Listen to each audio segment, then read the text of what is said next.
This is Alan, also known as Ip by his Chinese last name. On the ship, we call him IP Man or Ip Man after the famous wushu master. He's the fourth engineer on board the ship tending to the ship's engine. He wakes up at 6:30 to get ready for breakfast and work. This is the standard ship bathroom. Compact, efficient use of space, have all the necessities that a seafarer might need.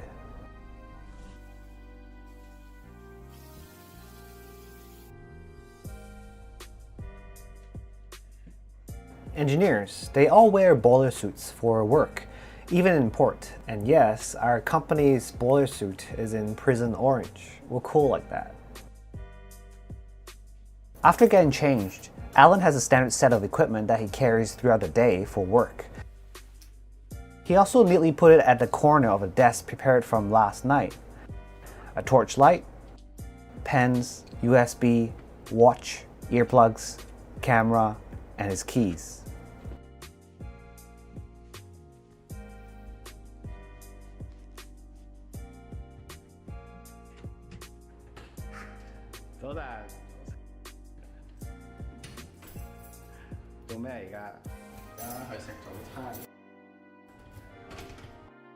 His cabin is on D deck, and the galley, aka mess room, is 3 decks below.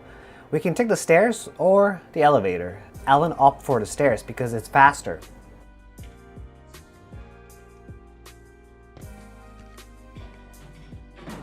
Alan keeps his own set of plates and cutlery. Optionally, we can take it from the public spaces, which is washed by the automatic dishwasher after the meal. It's just personal preference.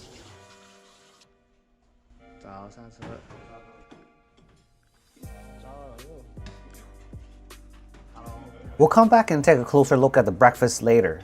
I don't want to hold up the other crew, since there's a line waiting behind us. The first room we walk by is the officer mess room, which is for clean clothing only. No boiler suits allowed. So Alan will have to go to the duty mess room, which is for dirty clothings, or work clothing. Hey Alan, how does the seating work?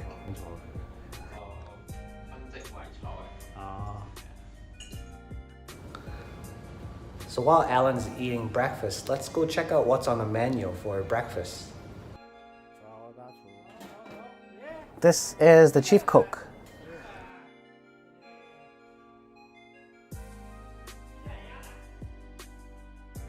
Handmade buns, boiled egg, pickled radish, some canned foods, many condiments for choosing, and then mango juice, orange juice, guava juice, pineapple juice, and milk. Fried rice, congee, a lot of choices. As you can see, the breakfast is not bad, lots of choices. Now I'm gonna wait for Alan to finish his breakfast, and then we're gonna head to engine room for the morning meeting and the morning risk assessment. The ship's engine room and accommodation is separated. It's a newer design compared to older ships so that the engine is closer to the propellers. Shorter shaft provides less stress and more efficient transfer of power. So to get to the engine room, we must go by underdeck passage, which runs through the whole ship. P-deck. It's about a 3-minute walk through multiple watertight doors. This underdeck passage is shielded from the weather, provides a safe passage for the engineer. It also gives access to the bosun's store, pilot station, bow thrusters at the forward, and steering gear room at the aft. You can see at the side of the passage, these manhole covers, they lead to the ballast tanks.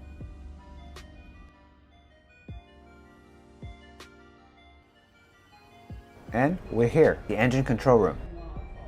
Some waiting, some chit-chatting, discussion about the daily jobs, which is listed here by the department head, the second engineer. Him. This morning meeting is also known as a two-box meeting, a risk assessment, where the second engineer will detail the jobs he wants done for the day, discuss the risk, the hazards, and also implement any paperwork, any checklists, any permit to work, lock in, lock out as needed.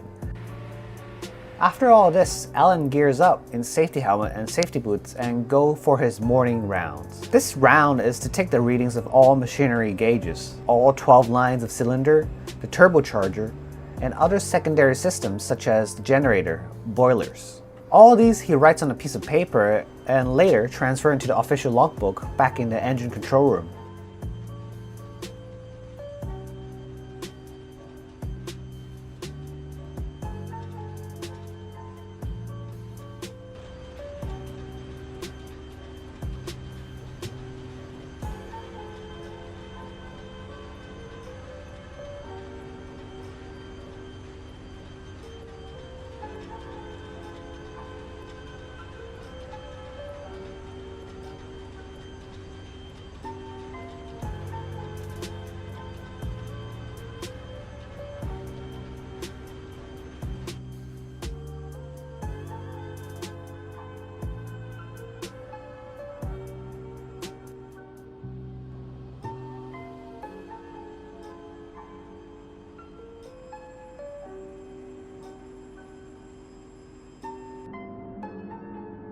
Doing the checks on bow thrusters and steering gear.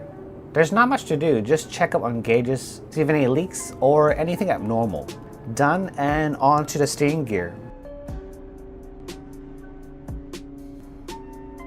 Making sure the gauges are at the correct level, inspecting for anything out of the ordinary, and putting back some lube oil onto the shaft. Gotta keep the shaft lube, you know what I'm saying? The steering and main engine runs 24/7, so it's vital to keep it well maintained and check regularly so that the ship can run smoothly. Next up is sounding of the fuel tanks. The sounding pipes are located in various locations. Some are even in the engine room, such as this one. It's inside one of the cargo holds. The principle is exactly the same as the car's dipstick. You clean it, dip it in, pull up, and check the readings. It's important to keep a daily record of fuel tanks so that we know how fuel efficient we are running and whether there's any problems. We also don't want to run a fuel tank dry and have the main engine die out on us. By sounding, the engineer can switch fuel tanks before it's empty. Once that's all done, he goes back to the engine room and record everything into the official logbook. This whole morning round usually takes about an hour and a half, so by the time he finishes, it's tea break. The engineers just usually chill and relax around the engine control room, have a coffee, enjoy the cool air conditioning, and 10:30 straight back to work.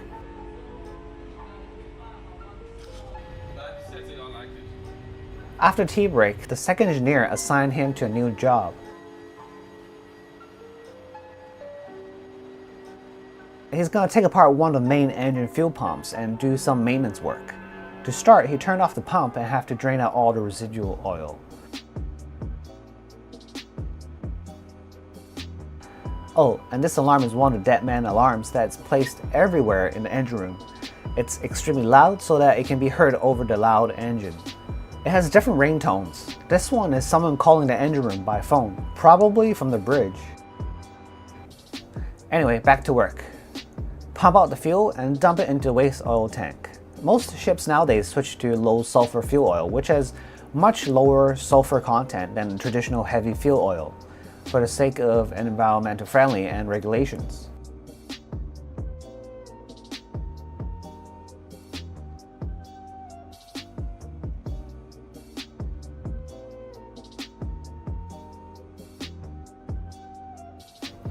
Alan will have to dump out the residual oil into the waste oil tank via this sink.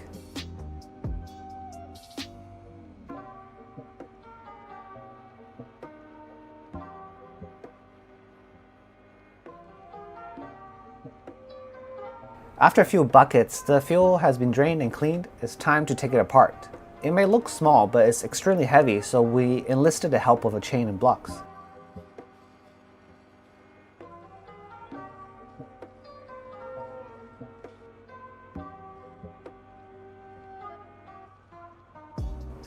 We take it apart, bring it back to the workshop for maintenance and calibration.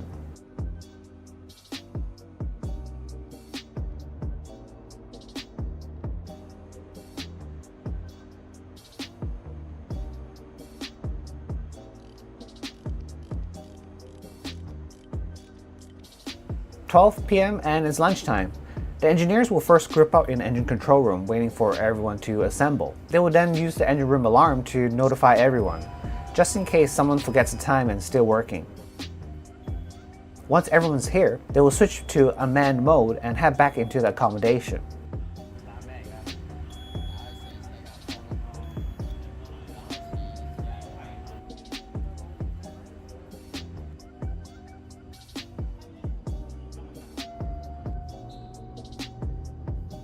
Back through the passageway, up the stairs, to A deck, into the galley for lunch.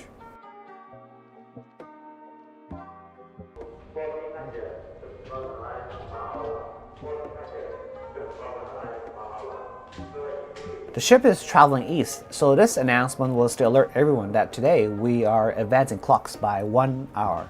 The world is split into 24 hours time zones, and well, when the ship is traveling at full speed, we'll have to adjust clocks 1 hour at a time every 2 days. For lunch, it's standard to have a soup, fruits, 3 dishes, and rice.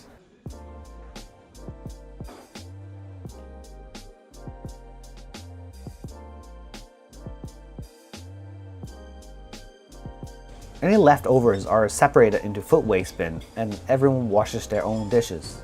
Some company have a second cook which cleans the officers' tableware, but in our company, we don't have that luxury, so everyone cleans up after themselves.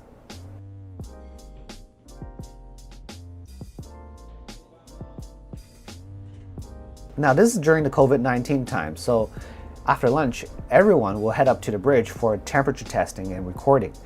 We keep a record of daily temperatures just in case any of the ports we arrive at need proof of our health conditions.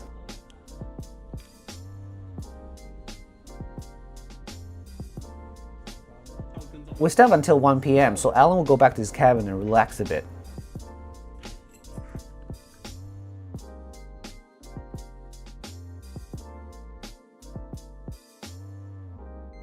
(1 p.m), head back to engine room and straight back into work.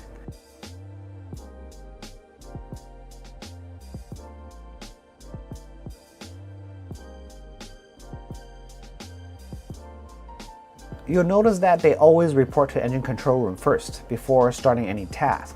And that's because the second engineer might just shuffle manpower or have a new task for everyone. He's now assigned to clean out and replace the lubricating oil on one of the air compressors. Carefully take out everything.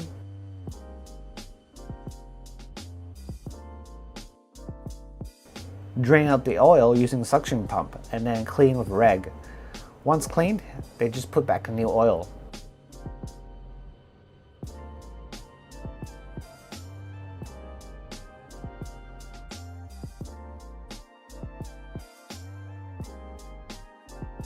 To finish the day off, Alan and the other engineers count the spare stores. This is an ongoing process which takes many days to finish.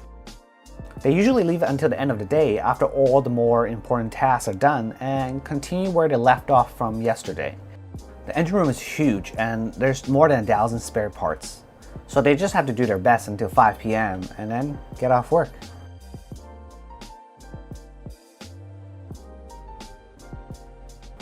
(5 p.m. comes around, the engineers will get it back up in the engine control room and return to the accommodation together. Just like lunchtime, back through the passageway. From 5 to 6 p.m. is where Alan will slot in an hour at a ship's gym right before dinner.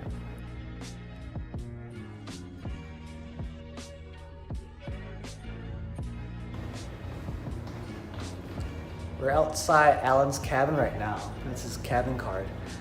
He's taking a bath. After he's done, we're gonna meet up and go for a dinner.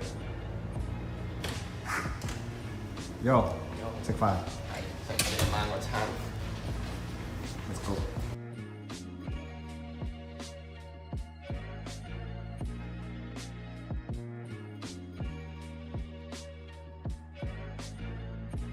Today's Sunday, and every Sunday on a ship is Western food.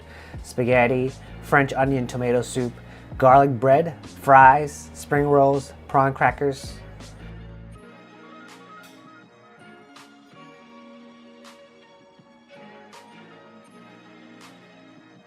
We recently got this Korean style barbecue pan, and so the crew is pretty excited to freshly grill their own steak.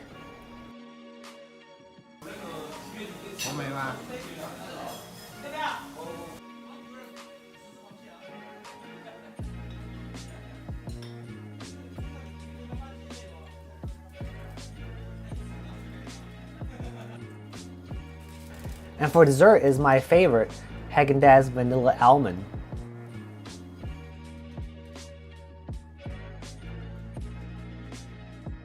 After dinner, Alan will usually be back at his cabin on his phone, WhatsApping his family, or play some video games with other crew on his PlayStation, which he brought from home.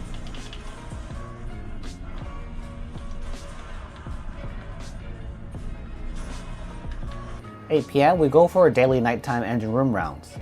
There is 3 duty engineers who rotate daily on who does the engine rounds. To start the rounds, Alan must first notify the bridge that he's doing rounds by calling.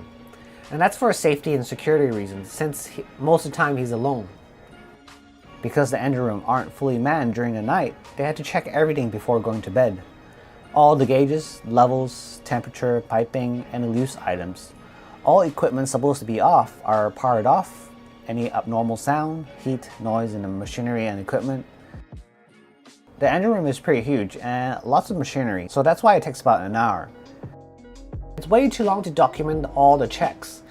It's very similar to the morning rounds. If you're interested in a first-person view, detailed full breakdown of what he checks, let me know in the comments down below and I'll post it. Just a warning though, because it's a first-person view, you might get dizzy.